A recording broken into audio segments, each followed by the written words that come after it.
One of the problems people have with basses is getting the pickups high enough. If the pickups aren't high enough and they're too low in the body, then they're not going to pick the sound up right and your tone isn't going to be that great. So getting them to the right height, which is 2.8mm beneath the string there and 2mm there, is really important. So some basses just don't get them high enough.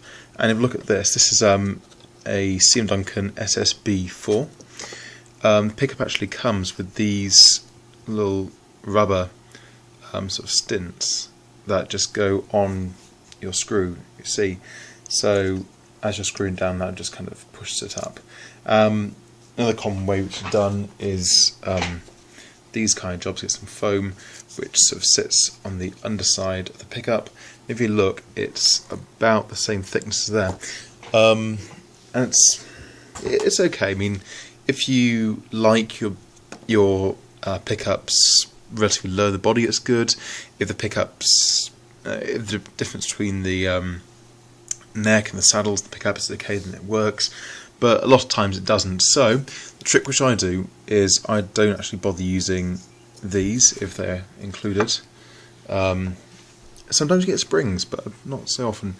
This stuff's usually stuck onto the bottom there, so you leave it on.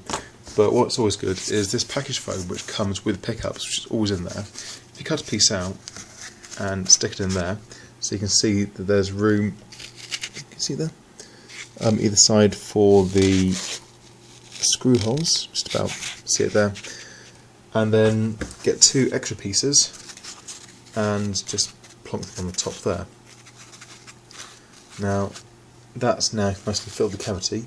If we put our pickup back, we can see that just being on there, it rides very high. So that will act as a wonderful spring material. The great thing about this material too is that although it's very springy, as you saw, and really good supporting, it also squashes down to almost nothing. So if it turns out that later on you want to take your pickup right down, it's not a problem, that will compress wonderfully.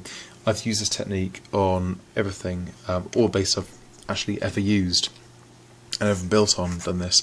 Actually redid my Fender recently with this kind of technique.